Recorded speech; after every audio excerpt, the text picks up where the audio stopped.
Multitasking বিষয়টা কি? Multitasking আপনার প্রোডাক্টিভিটিকে 40% পর্যন্ত কমিয়ে আনতে পারে। এর ব্রেনের ফোকাস পাওয়ার বেড়ে যায়। হোয়াটসঅ্যাপ পিপলস, আমি মোহাম্মদ ইয়াসির আরাফাত আছি আপনাদের সাথে men's grooming, men's fashion, psychology এবং সেলফ ইমপ্রুভমেন্ট নিয়ে। So let's be our best version together. তাহলে ভিডিওটা শুরু করা যাক। Point number 1, multitasking. মাল্টিটাস্কিং বিষয়টা কি? মাল্টিটাস্কিং বিষয়টা হচ্ছে আপনি একই সাথে দুটো কাজ করতেছেন। অর্থাৎ ধরলেন আপনি পড়তে বসছেন অথবা কোনো একটা কাজ করতেছেন, আপনি ফোনও টিপাচ্ছেন।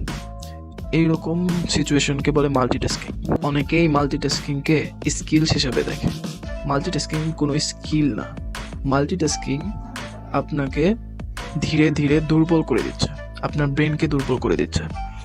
আপনি একটা কাজে বারবার ফোকাস করতে পারতেছেন না। আপনি যখন দুটো কাজ একই সাথে করেন তখন কোনো কাজটি পরিপূর্ণভাবে হয় না। একটা স্টাডিসে পাওয়া গেছে মাল্টিটাস্কিং আপনার প্রোডাক্টিভিটিকে 40% পর্যন্ত কমিয়ে আনতে পারে। মানে আপনার ফোকাস থাকে না, আপনার কোনো কাজ করতে পারেন না, আপনি টোটালি ডিস্ট্র্যাক্টেড হয়ে একটা সময় একটা কাজ করার জন্যই প্রোগ্রাম। আমরা একই সময় দুটো কাজ করার কথা চিন্তা করতে পারি না। সো আমাদের উচিত একটা সময়ে একটা কাজই করা, একটা কাজের উপরেই ফোকাস করা। যদি আমরা একটা কাজের উপরেই ফোকাস করি, আমাদের ব্রেনের ফোকাস পাওয়ার বেড়ে যায়, আমাদের প্রোডাক্টিভিটি বেড়ে যায়, আমরা আরও ভালোভাবে কনসেন্ট্রেট করতে পারি। পয়েন্ট নাম্বার 2, ঘুম থেকে উঠেই ফোন চেক করা। আমাদের ব্রেন ঘুম থেকে উঠেই ভারী কোনো কাজ করার জন্য প্রস্তুত হয় না। ফোনের নীল আলো আপনার চোখে পড়লে আপনার ব্রেনের কর্টিসল লেভেল এমনিতেই বেড়ে যায়। কর্টিসল হলো এক ধরনের স্ট্রেস হরমোন, যেটি আপনার ব্রেনে স্ট্রেস সৃষ্টি করে। আমাদের উচিত ঘুম থেকে উঠে অ্যাটলিস্ট 1 ঘন্টা পরে ফোন চেক করা। Point number 3, not having a good bedtime routine. A good bedtime routine means a good sleep. A poor bedtime routine means poor sleep. ঘুমের ঘাটতি আমাদের ডিসিশন নেওয়ার ক্ষমতা, কোনো কিছু শেখার ক্ষমতা নষ্ট করে দেয়। বেশি ঘুমের ঘাটতি আমাদের শরীরের ব্লাড অ্যালকোহল 0.08% করে দেয়, যেটা অনেকটা একজন নেশাগ্রস্ত মানুষের মতো।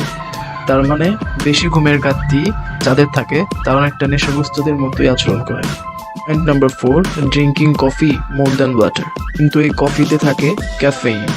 একজন মানুষের দৈনিক ক্যাফেইন নেওয়ার লিমিট হচ্ছে 200 থেকে 400 গ্রাম। 200 থেকে 400 গ্রামের বেশি ক্যাফেইন নেওয়া মানে নিজের ক্ষতি করা। 200 থেকে 400 গ্রামের বেশি যদি কোনো মানুষ ক্যাফেইন নেয় তাহলে তার ব্লাড প্রেশার বেড়ে যায়, তার হার্ট অ্যাটাকের ঝুঁকি বেড়ে যায়, আমাদের ইরেগুলার হার্টবিট হতে শুরু করে। তাই সব কিছুই ভালো, কিন্তু পরিমাণ মতো। আমাদের উচিত কফি এবং চায়ের থেকে পানি বেশি খাওয়া। এখন সবচেয়ে মারাত্মক পয়েন্ট হচ্ছে point number 5, not turning of your phones notification. এমন আমাদের সবার সাথে হয়। ধরেন পড়তেছি অথবা কোনো একটা কাজ করতেছি, আমাদের পাশেই ফোন, কোনো একটা নোটিফিকেশন আসলো, ফোনটা ধরলাম, 1 ঘন্টা শেষ। তাই চেষ্টা করবেন আপনার ফোনের নোটিফিকেশনটা সব সময় অফ রাখার। Subscribe my channel and stay with me to get more videos like this.